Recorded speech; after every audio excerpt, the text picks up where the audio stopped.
Hello and welcome to episode 12 of Market Values, the Transfermarkt podcast that takes a look at the biggest stories every week and tries to figure out how they'll impact the market values of every single player and the biggest stars around the world. As ever, I'm joined by my co-host, Manu Vet. And Manu, we got to jump straight into it this week. We've got so much to talk about. As we discussed on last week's show, we're now well and truly into market value season. And of course, we're at the business end of the regular football season in most of Europe's top leagues. So we've got so much to discuss. On this week's show, we spoke to Tobi Kroger about the Bundesliga market value. And you also had a good chat with our colleague Marcus Watts in Brazil about some movers in the Brazilian top flight as well. Yeah, it was just basically a chat focused on Neymar and his new market value and why it's dropping, despite the fact that he's still such an iconic player in Brazilian football. And, you know, getting the perspective from Brazil on Neymar was extremely fascinating. Very different than I think the perspective is outside of Brazil. So, yeah, a really good chat with Marcus. Yeah, absolutely. It feels like we're doing a lot of Brazil right now, which makes sense because we're obviously leading up to World Cup. But we had obviously Thiago on the show recently to discuss Endrick and how he's perceived in France, but also in Brazil. I think a lot of our users or listeners would have probably seen the scenes from Brazil when they had more or less a carnival, so to speak, to announce the Brazil national team. And of course, Ancelotti went with Neymar there. So it's really, really great that we can have that perspective from Brazil, even though I'm based here in Europe and you're based over in Vancouver, of course. Yeah, and although I am in Germany at the moment, but yes, I'm usually based on the Pacific West Coast. But yeah, Carnival is right. And Marcus also explained that part of the squad announcement. So it was super fascinating. Yeah, absolutely. So speaking of Germany, we also had Tobias on to talk about the Bundesliga, some big talking points there and the market value updates there, which players are going up, which players are going down. And on top of that, Manu, on top of last week speaking about Scotland and talking about Mexico, we want to also shine a light on the so-called smaller leagues around Europe that we won't get a chance to go into specifically. So we have kind of ran our eyes over or taken out the magnifying glass and looked at the market value updates in Turkey, in Argentina, in Denmark, and we have taken, and Austria actually as well to add to that, and picked 4 young stars who've seen big market value increases this month. And we thought that might be useful for users and listeners who are interested in knowing, players that could be playing in Spain, Italy, Germany, and of course the Premier League in years to come. And, some have been very heavily linked with such moves. So we'll get into all of that. But on top of the market values, Manu, and the market value updates, we've also got the actual football on the pitch. We've already had the Europa League, so congratulations to Aston Villa on winning that. But perhaps most importantly, we've got the Champions League coming this weekend between PSG and Arsenal. And I think we should maybe take a moment just to break down how players' market values can actually be impacted by the Champions League, Manu, because obviously market values are dictated by dozens of different factors, but nothing can really kind of drive up a player's market value quite like starring and performing admirably well in the biggest stages. And alongside the World Cup, the Champions League final is probably the biggest stage you can get as a footballer. I would actually argue it's the biggest stage. Of course, the World Cup draws enormous eyeballs, but so does the Champions League final, right? And I think from a perspective of what happens on a yearly spectacle, it is the biggest game, period, right? People always say, talk about the Super Bowl. Well, step aside Super Bowl, you are 10th of what the Champions League final is in terms of attendance. And so, yeah, I mean, it's the biggest stage, and for players, it is an opportunity to really increase their market value. Although, Stefan, I know you have a list prepared for this. Looking at both the Arsenal and PSG squads, can they really increase their market value any further? Yeah, it's a fair question. They're both already 2 of the most viable squads in the world, aren't they? I think it's a fair point, and I think when it comes to PSG, I think they've obviously proved it last season, the Champions League. So it'd be a lot harder for a player to maybe stand out in that regard. Although we did obviously have Stefan on from the French team recently to talk about Kvaratskhelia, who obviously has been outstanding for PSG this season and has many users in the market value forum, which we discussed on the episode that day.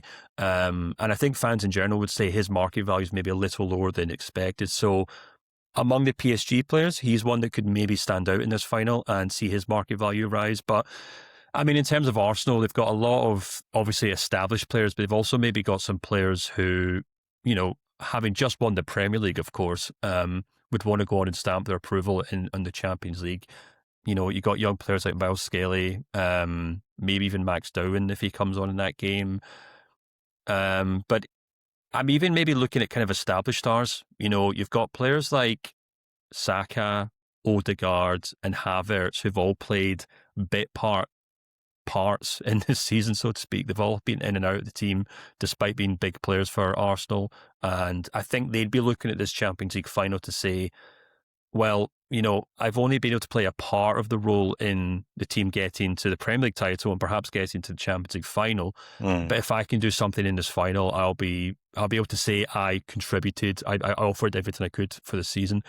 And, if someone like Havertz or Saka or Odegaard go out and score a hat-trick against PSG in the Champions League final, then I think that'd certainly go some way to helping their market value, I'll put it that way.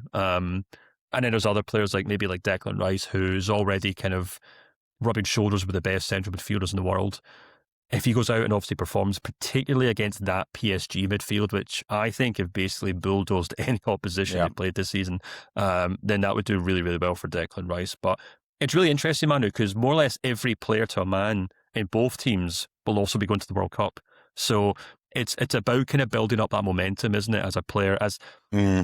I don't want to say buzz, but I guess buzz is the right word maybe, in terms of, finish the season, both teams obviously winning their domestic leagues, both teams in the Champions League final, and then both teams have stars who are going off to play for big nations at the World Cup. So there's a lot of stars between these two teams, Manu, who could use this Champions League almost as a jumping off point for the World Cup in terms of how their market value may change in 2026.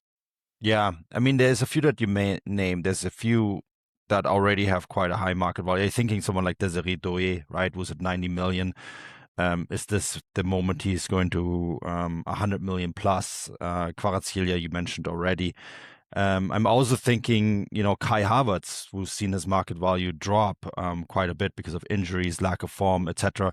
But I mean, people remember he scored the winner for Chelsea in their Champions League final, right? He could now win a second Champions League with a second London team, which actually quite a significant achievement. And his market value is currently only 50 million euros. If he wins the Champions League and then goes with Germany to the World Cup, well, he's actually already announced as being part of the Germany squad. He could be a really good candidate for a massive market value jump, right? So he definitely comes to mind. And the another one is Odegaard, his market value seems low. Yeah. Well, I mean, as I said, both of them, have been in the squad, but both are now back playing for Arsenal. Yeah. Both will play key roles for their nations. Obviously, Havertz will almost certainly start up front for Germany, and Odegaard will be that playmaker for Norway. So if both of them, coming into good form, coming into good fitness, then go into the Champions League final and perform, then, it's a really good kind of runway for them going forward. But to go on to the data that you mentioned, I did kind of ask our data team to dig into the numbers here and take a look at how are the biggest market value increases for players who recently won the Champions League. And I have pulled together a list of the top 15 players. So if you're watching this on YouTube or Spotify, you can obviously take a look at this list now. I'll run through it for those of you who are maybe listening to the podcast or driving the kids to school or something, or just out on a jog or something like that, or sitting in the gym working away. And the list starts off, so it's basically a list of all the players, what season they obviously won the Champions League, and then the corresponding market value increase. And starting from 15 upwards, we have Alisson and Van Dijk for Liverpool in 2018-19, who saw a market value increase of 15 million euros. Nuno Mendes for PSG last year saw a 15 million increase. Serge Gnabry, Bayern Munich forward, saw his market value increase by 18 million euros after they won the Champions League in 2019-20. Rodrigo and Valverde also saw their market value increase by 20 million euros after corresponding Champions League wins. Rodrigo in 2022 and Valverde in 2024. Luis Suarez back in 2015 for Barcelona. So his market value increased by 20 million euros. So did Alphonso Davies for Bayern Munich in 2020. Then we have Vitinha and PSG defender Pacho, the PSG duo. Both saw their market values increase by 20 million euros last season. Going back to 2018, Gareth Bale saw his market value increase by 20 million euros after Real Madrid won in 2018. Vinicius Jr. in 2024 saw his market value increase by 30 million euros after Real Madrid beat Borussia Dortmund. That's matched by Doué last season, as we touched on, beating Inter Milan. And in the top two, well, I guess Trent Alexander-Arnold's joint with Doué and Vinicius Jr. For when Liverpool won the Champions League in 2019. His market value increased by 30 million euros. But the player who's seen the biggest market value increase after winning the Champions League, Manu, is none other than Sadio Mane, the Liverpool forward, after winning the Champions League in 2019, and his market value increased by 35 million euros. I think very much solidified him as a world-class forward at that point in the season. But just going through that list, Manu, and I'll get onto like the averages and stuff in a moment, but just go through that list, what stands out to you among those players? Oh, what stands out? I mean, it's a very good question. I think they all kind of burst onto the scene. I mean, Davies had a phenomenal year that year. Sadio Mane, I mean, that Liverpool team, I think they were kind of undervalued at the time. And we had to do a lot of corrections in market value for them.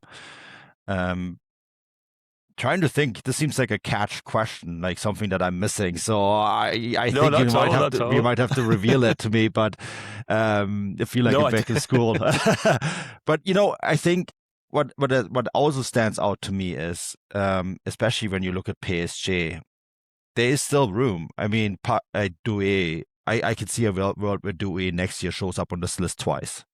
Yeah, I actually think you've made a really interesting point about Liverpool, and that's maybe something we can compare to Arsenal, because that Liverpool team proved that they could do something by winning that Champions League, didn't they? And that's why we saw guys like Sadio Mane, Alexander-Arnold, rise so significantly, because it was them cementing themselves as world-class players, which is why their market values increased so much. And it's, as we touched on, Arsenal already do have a number of the best players in the world, but I mean, if you take a look at maybe like Bukayo Saka, obviously he won the Premier League, so that's technically his first major title for Arsenal, but he's been in and out of that team this season with injuries. If he can go on and do something in this Champions League final, then I think we'd probably see something, maybe not as high as maybe Sadio Mane reaching 35 million euros, but his market value has been kind of plateauing recently and actually dropping because his influence in the Arsenal team has been limited due to injuries. But if he can go on and do something in this Champions League final and say, no, I am a world-class player, I'm going to win this game for Arsenal, so to speak, then I think that'd be huge. But aside from that, the ones that really stand out to me, and you obviously, when it comes to market values, like anything when it comes to current season values, is that inflation has to be taken into account. And the fact that Luis Suarez got a 20 million upgrade in 2015, I think just goes to show just how incredible he was for Barcelona that season. Yeah. And to maybe a less extent, Gareth Bale in 2018. I'm trying to remember which final that was, if that was the one with the overhead kick. But yeah, really impressive from him in 2018, which was great. That was the season where he got run off the pitch and still scored, right? Remember that goal? Yeah, against Inter Milan, I think it was. Yeah, he was like 5 meters outside the pitch and somehow still got back onto the pitch and maintained control of the ball and scored an unbelievable goal. He was unplayable. It's Gareth Bale at that time, unplayable, and really showed the amount of talent he had, even though he didn't really always fulfill it. But yeah. Yeah, well, he showed up when it mattered, and that was a kind of important thing, I suppose. And for Wales, and when he played golf. Exactly. I'm sure his market value as a golfer is through the roof. There's no doubt about it. But yeah, just to kind of sum it all up, as we've got at the bottom of the graphic there, the average market value increase for these top 15 players was 22 million euros after winning the World Cup. Sorry, after winning the Champions League. So I think that goes some way, Manu, to showing what's at stake here for both Arsenal and PSG on Saturday.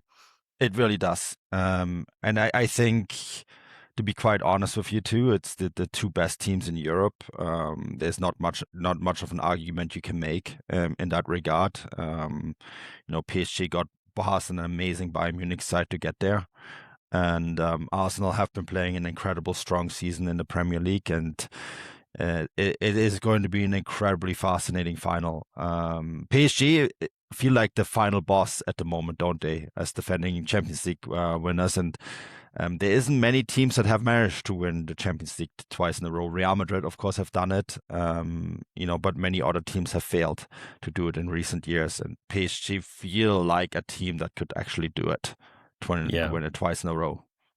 Well, do you know there's one name that wasn't on this list, Manu, on any of the list? The list was like 70 players on it, and I've only obviously included the top 15 for the sake of for this podcast. But one player in particular, Neymar, wasn't on that list, and that brings us on to our next discussion. Poor Neymar is having a horrid run of time in Brazil right now. I don't know if you saw the video clip of him being substituted when he shouldn't have been taken off. Feels like every week there's clips of him playing in the Brazilian top flight to all sorts of gaffes and tomfoolery. But as the news was announced recently, or last week rather, he will be playing for Brazil in the World Cup. And you sat down with Marcus, our colleague in Brazil, to discuss all that. So let's take a chance to sit back and listen, see what Marcus had to say.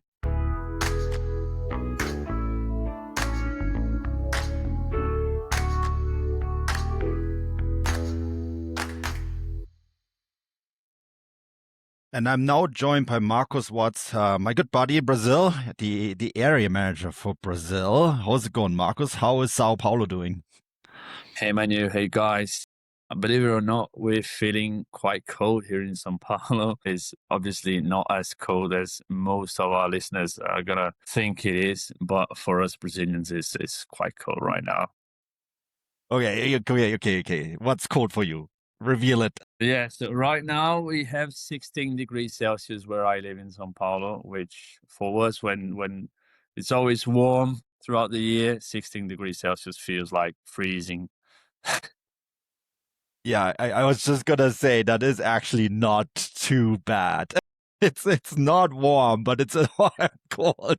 It's definitely not freezing. But I mean, it's always a matter of perspective, isn't it? Yeah, I'm glad you were able to join us once again. The Serie A market value is in the books. Usually we talked about the big update early in the spring, and it's always really interesting. There's a great text on everything that's going on with the market value update in English. And of course, also if you choose to read it in Portuguese as well, or any other language, depending on which domain you prefer. But the big topic I wanted to discuss with you, because he got a new market value, but he was also nominated to Brazil's national team. I don't think I've ever seen quite a spectacle like this one when it comes to player nominations. For Brazilian national team. Just to take us there, from what I saw, it was a big cinema and a big screen, and then there was Carlo in a small screen, and the players kind of next to it, and then there was also, and this is a good part, a woman doing sign language explaining who was actually nominated. It was, yeah, there is squad announcements, and then there is squad announcements, Marcos. Yeah, I mean, when it comes to World Cups and national team, Brazil is really something else. And CBF made the most out of it. I mean, the event was held at a museum in Rio.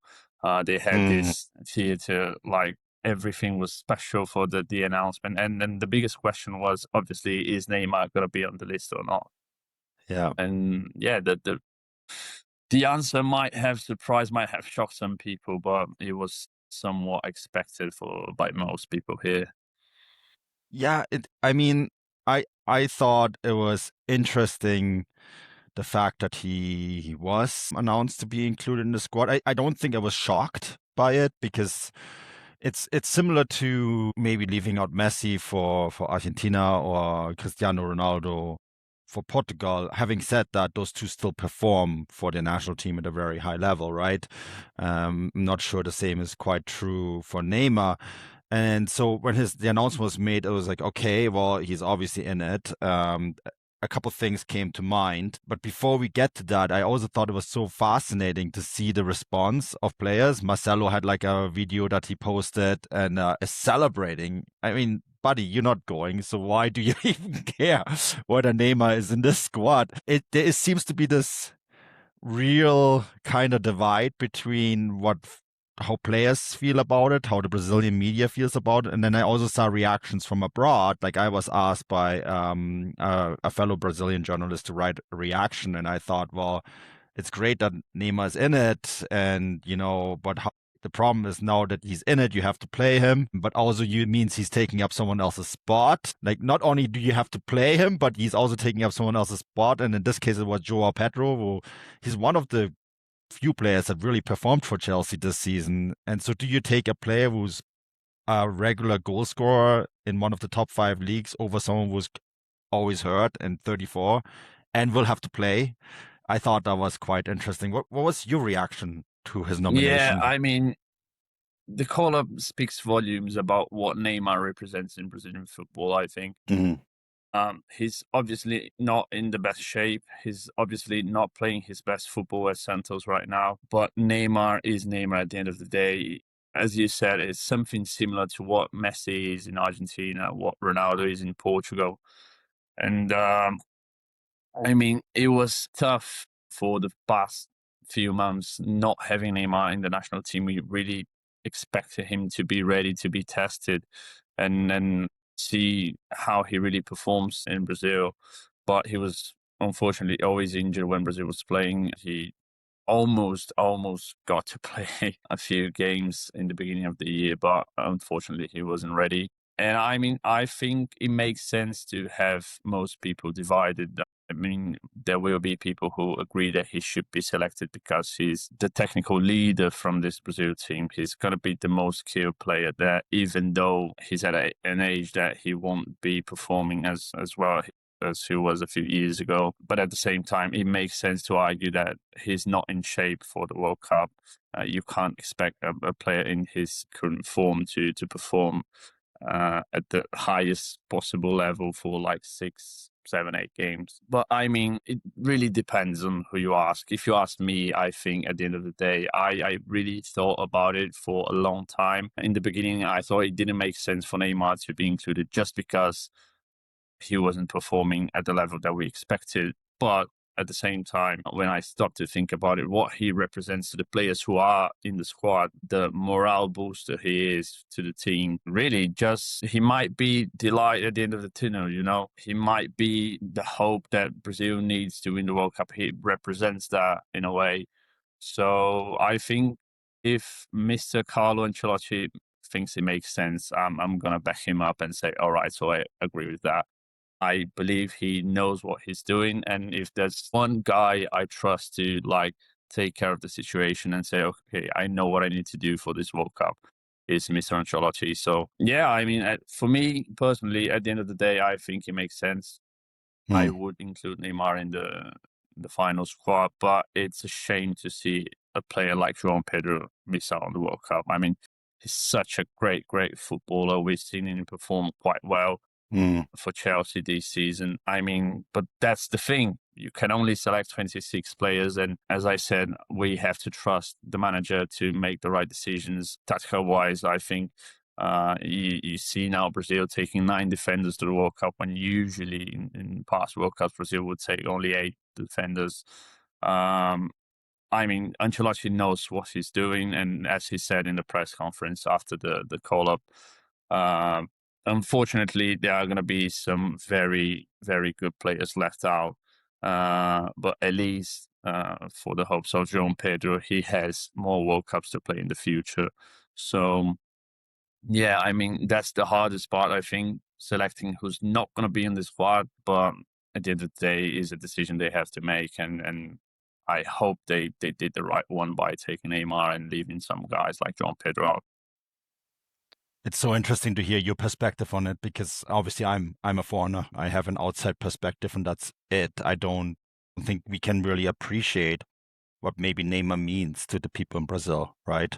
And especially where you are from in Brazil, Santos isn't far from Sao Paulo, right? I mean, and he means so much. And he also, I think we have to remember, in the beginning of his career, he postponed his move to Europe to stay with Santos longer, and then has come back to Brazil to play for Santos.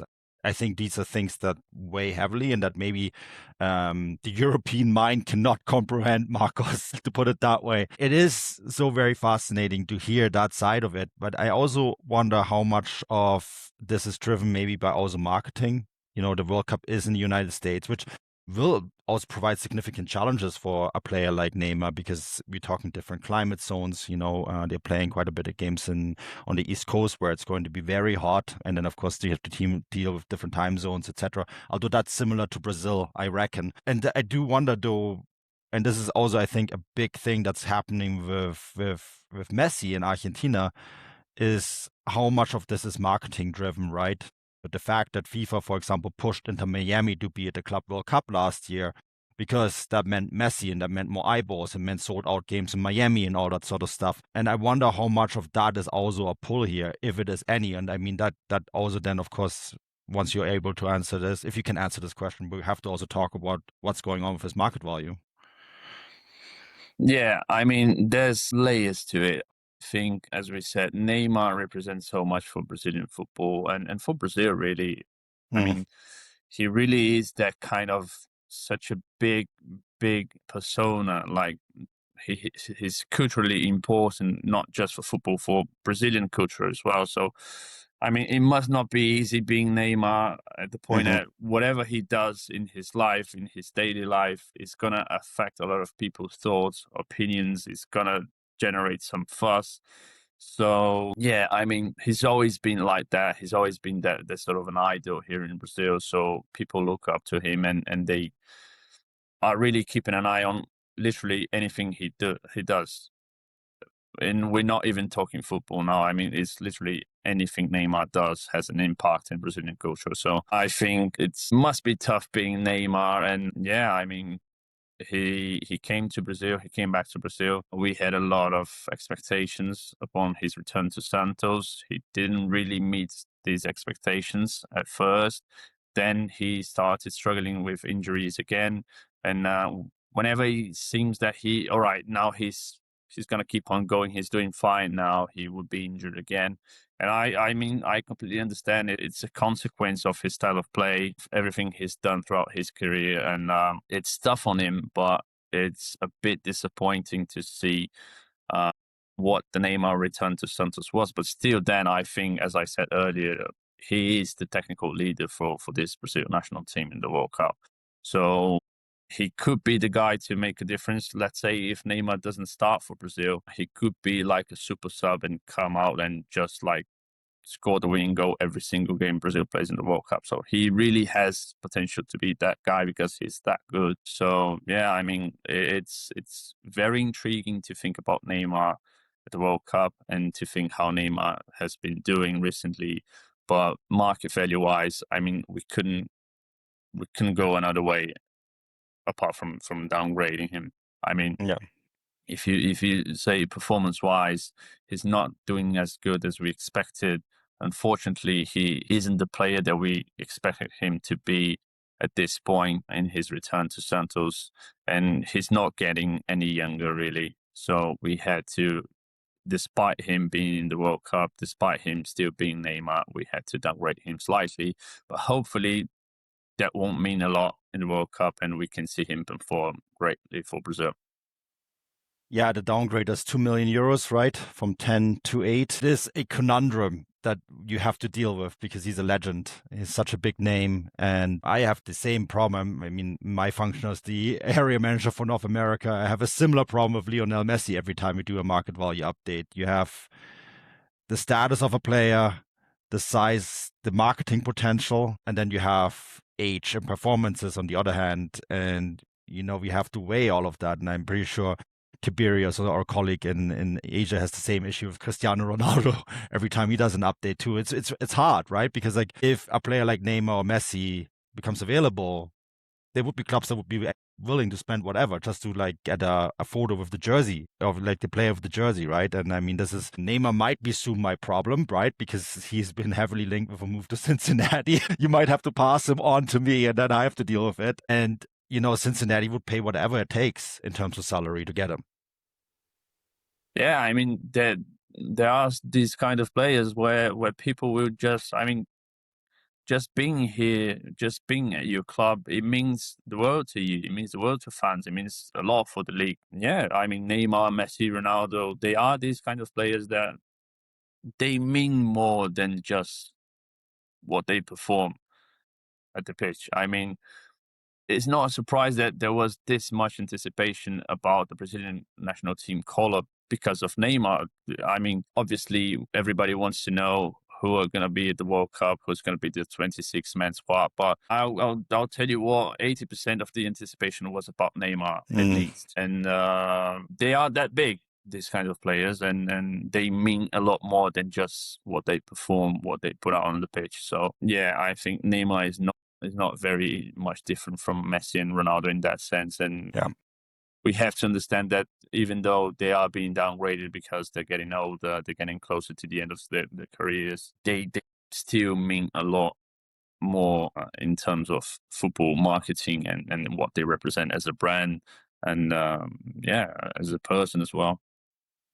I mean, I always say, don't think of the market value attached to the player as being attached to that individual, but rather what that individual represents, right? And so we have to always take that into account as well. When you look at the age and the performance numbers, that's how much a player of that category would usually cost on average, and that's just how it works. Marcus, this was great. Thank you so much for spending the time with us again, and I'm pretty sure we'll have you on very soon. Yes, and check out the market value text, where you will have some great quotes from Marcus on there too. Other players than Neymar as well, I promise. Although Neymar is going to take up a big chunk of it. Marcus, talk to you soon, buddy. As always. Thank you, Manu. Thank you, guys. I'll have a look at the update. It's great, and let's keep an eye on Neymar at the World Cup. Absolutely.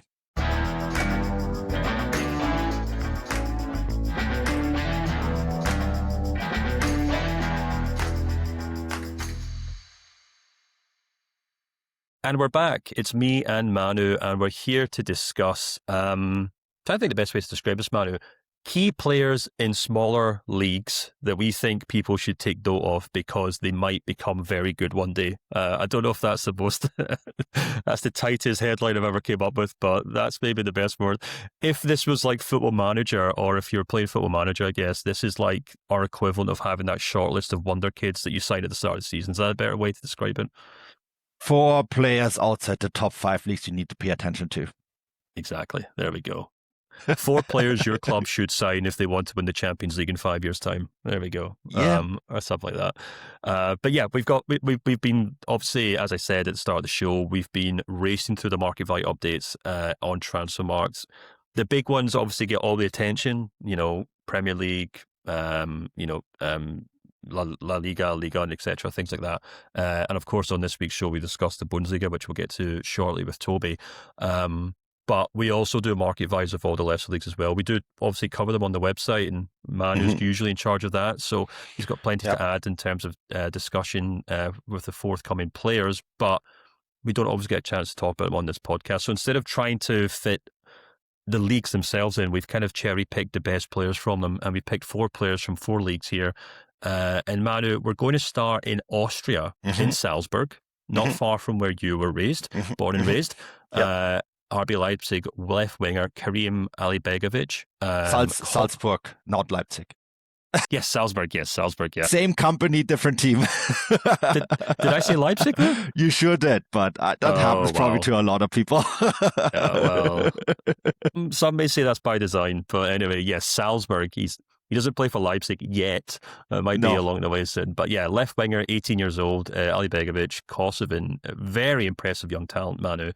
And in the recent Austrian market value update, his market value increased from 15 million euros to 22 million euros He did play in the Bundesliga, or played for a Bundesliga club, not RB Leipzig, of Bayer Leverkusen, if my memory serves me right. But yeah, you've been speaking to our Austrian expert Dorian about his talents, and what have you made of him this season, and the fact that his market value has now increased but to a really impressive 22 million euros in the Austrian Bundesliga? Yeah, I mean, we're probably going to see him back in the Bundesliga. He's a Bayer Leverkusen academy player. They poached him from 1. FC Köln, where they also poached Florian Wirtz from. You may remember him. And then he went through the Leverkusen academy system. They then sold him to Red Bull Salzburg in Austria, the Mozartstädter as they are known also, for 2 million euros, but sneakily put in a buyback clause for 8 million euros, which they have now triggered.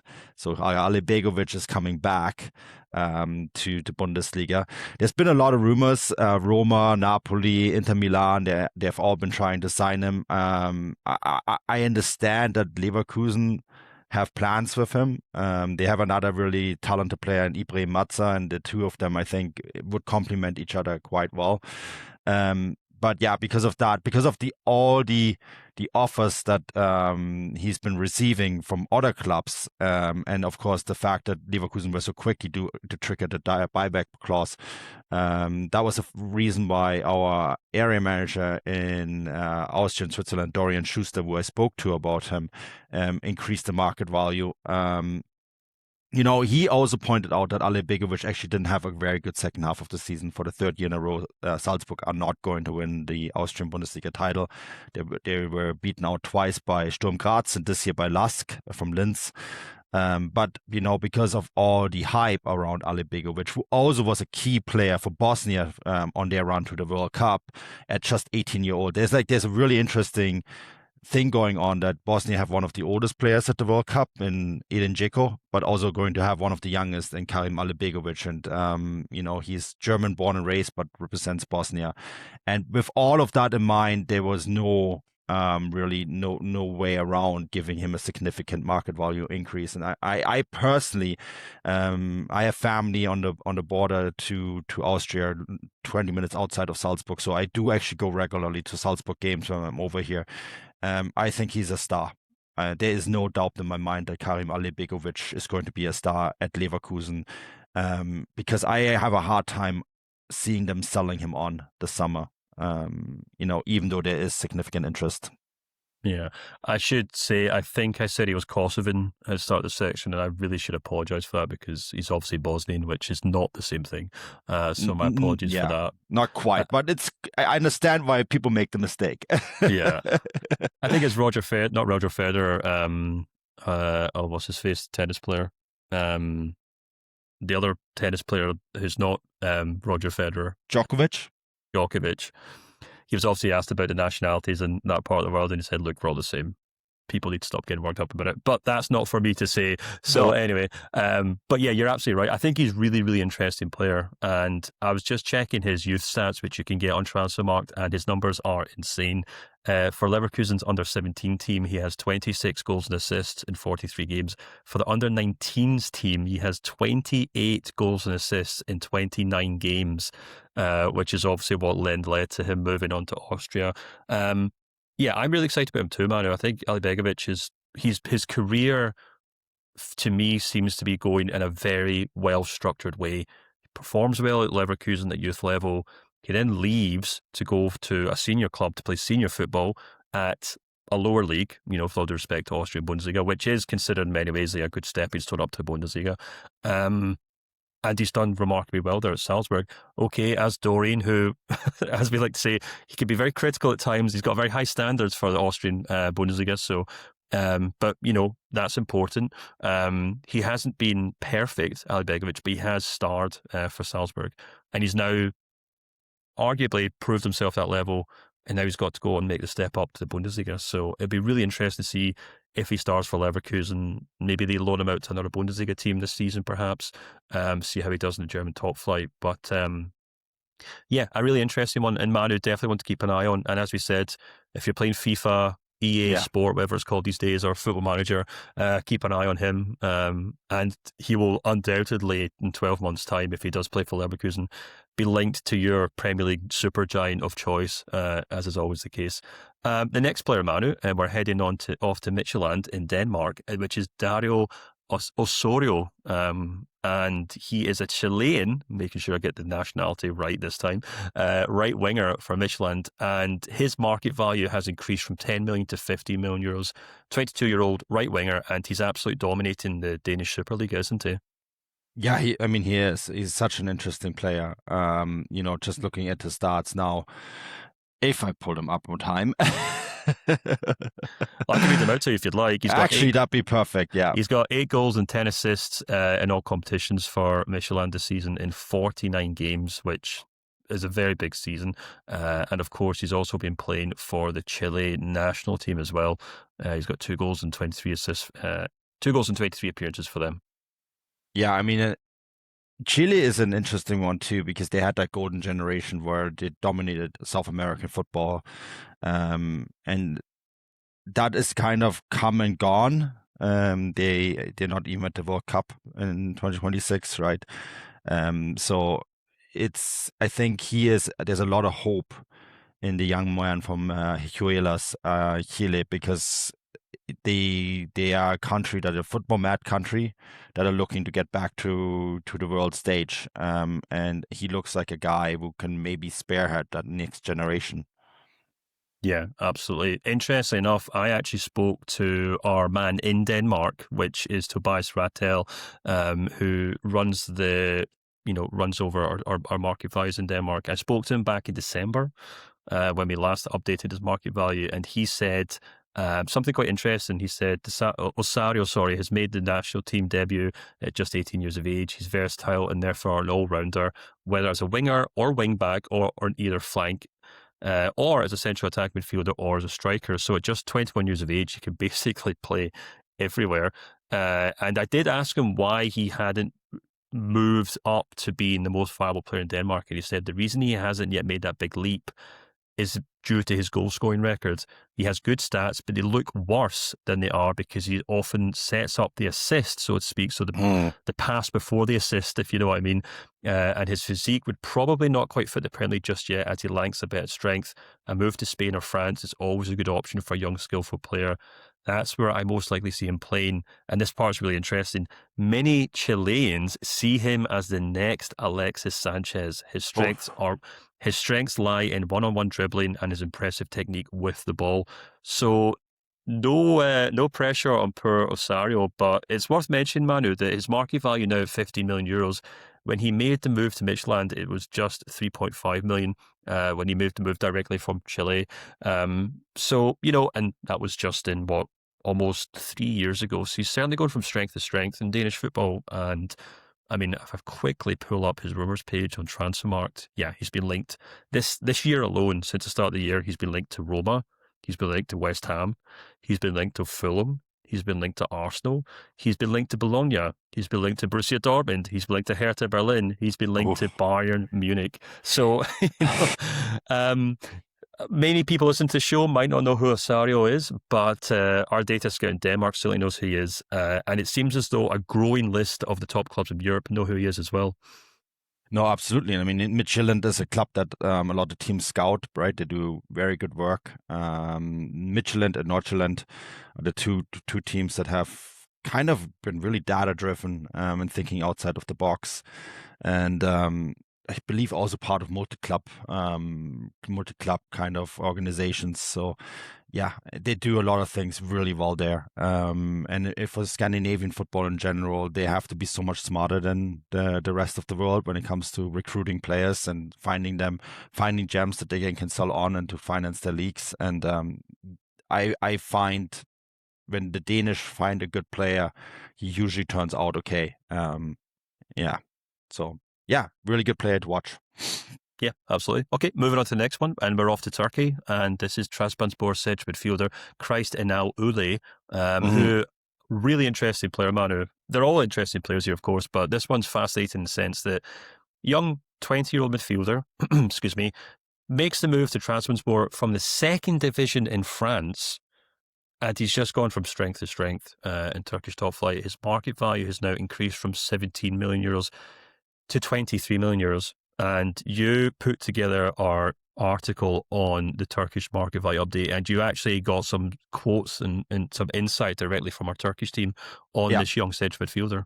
Yeah, I spoke to Sinan Yana, our area manager, not our area manager, sorry. He's our data admin in Turkey, in charge of market values. And here's what he said on Christ Enau Ole, who's going to be at the World Cup with Ivory Coast. Christ Enau Ole attracted strong attention from European clubs thanks to his rapid development, physical profile, and performance throughout the season, despite this young age. Chelsea are among the clubs known to be interested in him, and Trabzonspor reportedly rejected a 25 million offer during the winter transfer window. Ole is seen one of the young talents to watch ahead of 2026 World Cup. His energy in midfield, dribbling ability, and football intelligence make him stand out. He could break the transfer records with a potential move this summer. And I mean, when you look at his market value graph already on his page, Trabzonspor signed him from Bastia, from Ligue 2, for 5.5 million euros. Since, at the time, his market value was just 4 million euros, it's gone to 8 million euros, doubled, then from 8 million to 17 million euros, and now it goes from 17 million euros to 23 million euros. He's one of the rapid risers in Turkish football, only 20 years old. Very, very interesting player. And I think, it's also something that's quite fascinating as well, because in Turkey for many years you wouldn't see players like that, right? Like they would focus on older stars, bring them in and try to win titles. But Trabzonspor are doing a little bit something different here now, in trying to develop players. And Ole is one of those guys, I think, that kind of symbolize that. There's a few others that we highlighted in the market value text, which I think it's a really, really interesting read, because, it's no longer just about these old stars. But Ole, a really good player and one to watch. Yeah, and I think maybe a kind of good example, and you're absolutely right, the fact that Trabzonspor managed to really pull off the signing is really impressive, because if you take a look back at the rumours around him before he moved to Turkey, he was heavily linked with a move to Anderlecht, who are obviously a club who are well versed in scouting young players, particularly in France, and then obviously flipping them, for lack of a better word, onto bigger clubs. Since he's moved to Trabzonspor, he's been linked to Manchester City, Bayern Munich, Manchester United, PSV, Paris Saint-Germain, Chelsea, as you said, Stinan mentioned in the market text, but also most recently Galatasaray and Fenerbahce in Turkey. So, more or less everyone's keeping an eye on this guy for obvious reasons. And it'll be interesting to see if he can stay at Trabzonspor, because, as you said, he's going to the World Cup. He's now, if I'm not mistaken, the 10th most valuable player amongst all Ivory Coast players around the world. Actually overtakes Ibrahim Singari, who's a similar central midfielder for Nottingham Forest. So I think we're going to see if he can perform at the World Cup. A lot of people be like, who's this kid for Trabzonspor? He's lining it up in Turkey. How much is he going to cost? And I think it could be a big star, Manu, and he could be a player who could move for a lot of money this summer. Yeah, I think so. I'm really curious to see him. I'm one of the games that I'm doing at the World Cup is Germany against Ivory Coast and Toronto. I presume he's going to be in that game, and I'm really fascinated to see him live. Yeah, absolutely. Okay, well, moving on to the last name on our list of market value stars to keep an eye on, and we are now off to Argentina, to Boca Juniors, and there's a young player called Thomas Aranda. He's a 19-year-old attacking midfielder. Manu, his market value increase in this update is insane. His market value was 800k, so 800,000 euros. It's now gone up to 9 million euros, which now doesn't sound like a lot of money. It's probably how much Erling Haaland makes in a week, but the point that's worth noting here is the sheer scale of the increase. I think you actually had the percentage which you calculated before we start recording. I'll let you jump in here. You've spoke to Scott, who we've had on the show, obviously, to talk about Argentinian football, and I'm sure he was full of compliments for the young midfielder. He sure was. So it's 1,025% increase, which is a big jump. It's also an 8.2 million euro increase, which we don't see very often either. Even among top players, that's a hard one to get. But yeah, it was really interesting because when we spoke to Scott in March about Argentina market value update, he was kind of downtrodden on it. There weren't many upgrades there. There was a couple players like Henry Paé who were there on loan and didn't really perform well. It's a very different story with the Argentina update this time. There's a lot of very young players that we featured. And I urge you to read the text because it's packed full of information. Aranda is one that really stood out to me. Scott said he's an emerging talent who started playing just a few months ago and is having some outstanding performances. He's really skilled, especially at breaking the lines with the ball at his feet. Aranda is already a starter at Boca, even though he's just 18.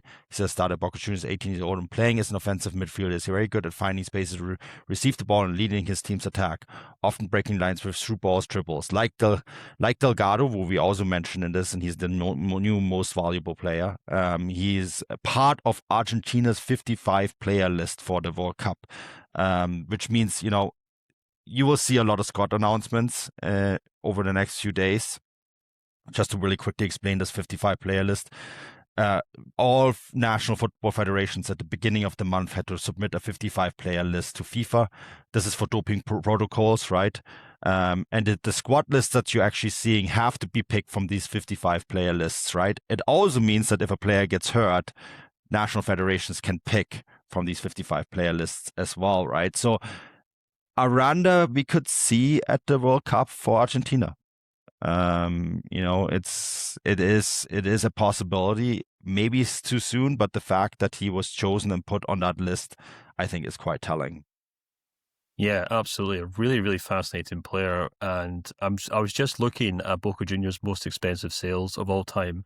And it is Nahitan Nandez, who they sold to Cagliari, in 2020 for just 18 million euros. Juan Roman Riquelme, who they sold to Villarreal in 2007 for 17.5 million euros, is still their second most valuable sale. So, Aranda moves to one of the most valuable players in the Argentine top flight. And, Manu, if he can obviously do well there and then do well in the World Cup, maybe even get into a squad, maybe even play some games, we're talking about a player who could very quickly not only become the most valuable player in Argentina, but a player who, when he does move on from Boca Juniors eventually, who could potentially, rival the record sales of the club, which admittedly for a club of Boca Juniors' size is not very high. No, and I mean that's one of the issues that Argentine football has faced, right? That River Plate, even someone like Alvarez was sold for 25 million euros to Man City at the time. They had some significant sales from Argentina to MLS. Almada comes to mind, right? Thiago Almada, who now plays in Europe. He was sold for 20 million euros-ish to Atlanta United. But that seems to be sort of the top benchmark that Argentine football has been at. And it's one of the major structural issues that the league is facing, that they just can't extract the sort of transfer fees that Brazil, for example, is extracting for their talents, right? Because Brazilian clubs also have a financial might that can make them say no to offers. Boca Juniors, River Plate, these clubs don't have that financial backbone to go and say when a team like Thomas Aranda is now linked to Borussia Dortmund. If a team like Borussia Dortmund shows up and says like, here, we 20 million euros, take it or leave it, Boca probably have to say yes. And that is a big difference between what's going on in Brazilian football versus what's going on in Argentina. Having said all that, I mean, Thomas Aranda looks like a real deal. And we're probably going to see him in Europe very soon. Yeah, absolutely. He's also been linked with a move to Parma in Serie A, which would be interesting. And of course, Dortmund are no strangers to Argentinian players, young players as well. So it'll be fascinating to see how he does. But Manu, that's our list. So, as the YouTube compilations always say, remember the name, but also remember the name of the podcast that introduced you to those players and the name of the company that does all the hard work to scout these guys. Let us know, obviously, in the comments if you knew who any of these players were beforehand and which ones you're most excited about and which clubs, or whether you think your club could use any of these signings going forward. But Manu, we are going to move on to another league which is well known for developing top talents, and that's of course the Bundesliga. And we had the market value update for the Bundesliga this week, so we had to sit down with our good friend Tobi to discuss the biggest talking points from that.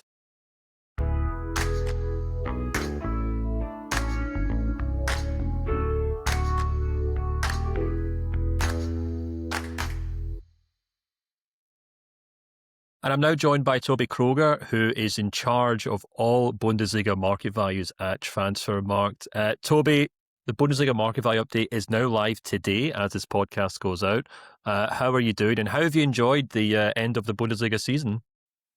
Yeah, I really enjoyed it. It was a tough relegation battle in the Bundesliga, so like a historic moment with all three in the lower ranks of the league are with the same points. So yeah, it was really exciting. Also the fight for the Champions League spot, which Stuttgart gained, was really good. So yeah, it was a good end to the season, I guess. And now it's market value time again. Certainly is market value time. The real big news that everyone pays attention to for sure. I want to move quickly and straight through this because we've got a lot to talk about. I'll throw up the list of the top 10 players who gained the most market value in this market value update. There are some players there who we did speak about recently on the show. We had you on the show. We talked about Pavlovic, who's top with plus 15, alongside Diomande, plus 15, RB Leipzig, Manzambi, the Freiburg midfielder, he's also plus 15. We talked about all three of those players. We talked about Samuel Inácio, the Borussia Dortmund player, who's plus 12.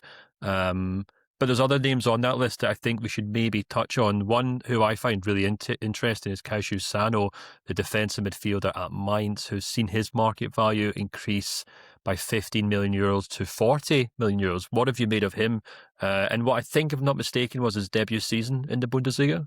No, it's the second season in the Bundesliga, but he developed to a real class defensive midfielder. As you said, he's a powerhouse on the field, going into every duel and winning it most likely.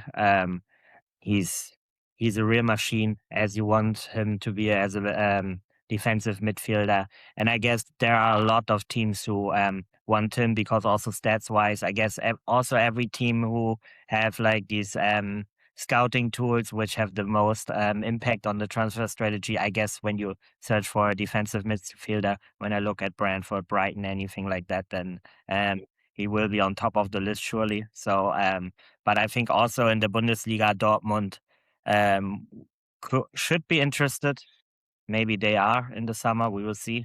Also Leipzig, for example. So also in Germany, there would be a lot of interest for him, and he's a top player in defensive midfield, like a warrior. So yeah, it's a big step. I know. Also, maybe a lot of people from outside of Germany looking for a Mainz player of 40 million looks maybe kind of high.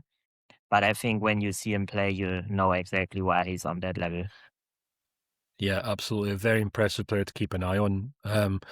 Excuse me. Another midfielder who's on this list, who people may know because of his second name, is of course Joe Bellingham. He's 9th on the list. His market value has increased by 10 million euros to 40 million euros. Tobi, I think a lot of people obviously knew that Joe Bellingham moved to Dortmund, and perhaps haven't heard much of him since then. He's had maybe a slow start at Dortmund. Obviously, he's constantly compared to his brother. But in a sense, maybe it's had a very similar journey, because obviously it's easy to forget, but Jude Bellingham had to work very hard, and it took time for him to get into the first team at Dortmund. But Job has slowly but surely worked his way into Niko Kovac's first 11, and that, I'm assuming, explains why his market value is now beginning to rise. Yeah, I think the comparison with his brothers are not good for him because they are also totally different players, as Jude always was like thriving to offensive in offensive ways, scoring goals, everything like that, being a threat in front of the goal. But Job is more like a holding midfielder, like more like a real number 8, maybe number 6. But he really developed good in the last months. So he's also a starter for Dortmund. And I think also with the comparison to his brother, I think these comparisons are not good because they expect more of him than he can show, and he needs to show like he did, or he reached the next step for him. And yeah, when we see his profile of a player and cut the name Bellingham out, I think he would be seen better as a player. Yeah, but he's also captain of the under 21s of England, and he's a starter at Dortmund. So the market value rise is is the next step, and I think it could be even more in the next month or next season. Yeah, it'd be really interesting to see what he could achieve next season after now nailing down that starting position for Dortmund. Another young player who I think we should touch on is a German. I was going to say German international, but I think if I'm not mistaken, he won't be at the World Cup, and that is Said El Mala, who has done very, very well for FC Köln this season, and his market value has increased to 45 million euros. Toby, he's been linked with a number of clubs. I think Brighton are perhaps the most obvious one in the UK, but I think we might see a number of big clubs take a look at him this summer, even if he isn't going to the World Cup. Yeah, he isn't going to the World Cup, and I think that's one of the most disappointing things German fans seen in the squad, because I guess everyone wanted him in the squad instead of Leroy Sané. But yeah, Julian Nagelsmann thinks different about it. But yeah, he's phenomenal. It's his first season in the Bundesliga, and he's the player you want to see. He's going into one-on-ones the whole game. Has a great shooting technique, so he scores wonder goals. He just has flair, like you say, for a winger, and you really like to see him play. And yeah, you said it. Brighton is really interested. Brentford, but honestly, I think he has the talent, and also his season was that good that he should be on a bigger club next season. So that's my opinion on that. And I can imagine that if he waits for July, maybe first week of August, then when the other transfers are rolling and all stone comes together, then I think he can be on an even better team or a bigger team. And then when you see him at a big team, I think also the fans will love him, and then his market value could rise even higher. Yeah, absolutely. And just finally, we don't really have to spend too much time on him because everyone knows who he is. Everyone watched him perform so well in the Champions League this season. But Michael Olise gets the increase to 150 million euros. He gets a 10 million pound increase, 10 million euro increase, apologies. And yeah, now 150 million euro player, Toby. Yeah, he will be on the top 5 of the world after all updates now. Also after the other leagues. But I think he also showed it, like he has Ballon d'Or potential this summer.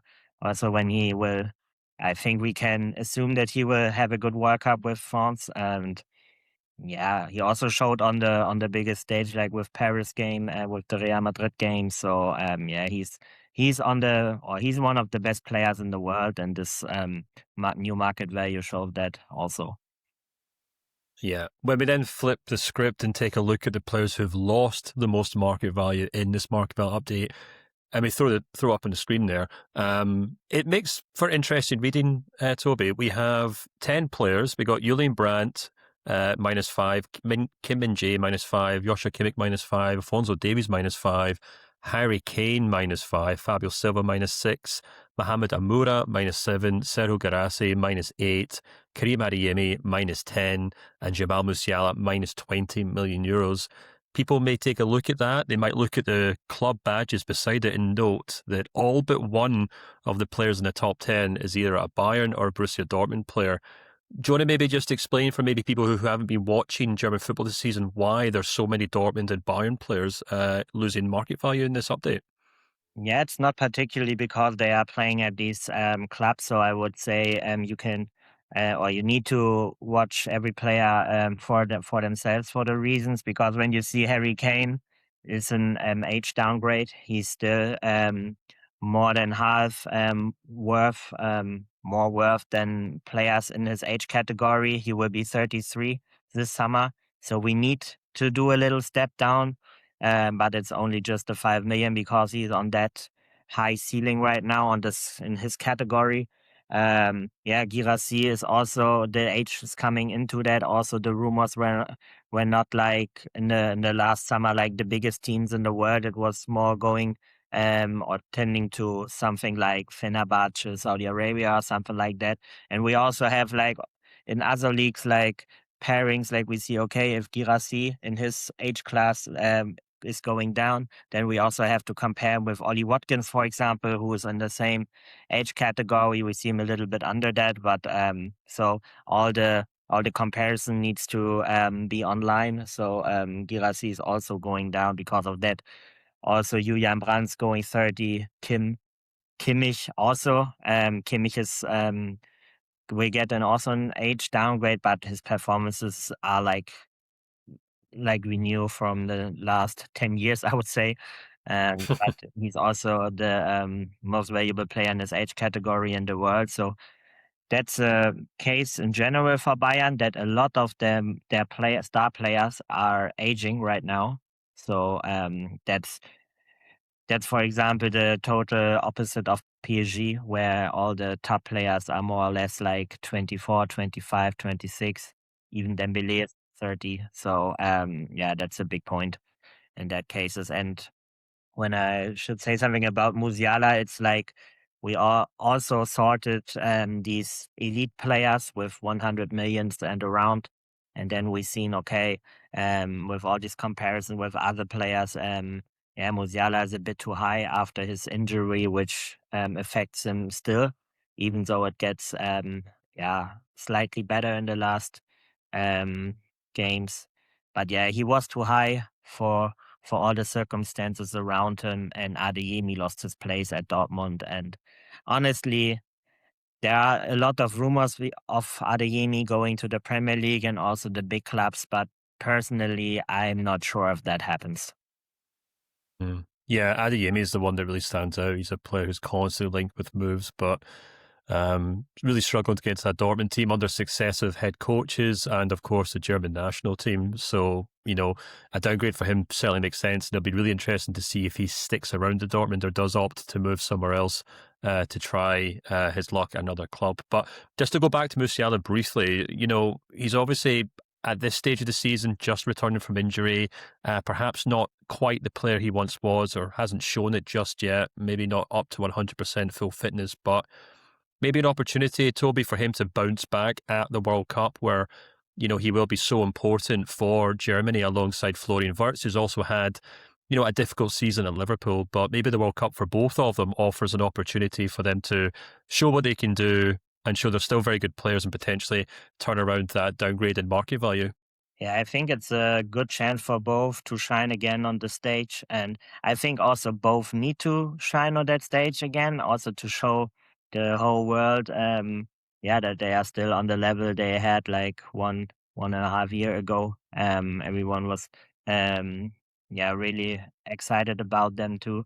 And I think they still have the class, but they are not on their best performances. So in the last month, so I think it will be a good chance, and then also the opportunity to, as you said, bounce back also in market value terms, to go higher again after the World Cup. Yeah, absolutely. And we'll definitely have you back on the show but during the World Cup or even after the World Cup if that happens to be the case. So both of them certainly turn things on, and we'll have to debate whether they should put their market values right back up to where they were at the start of the season.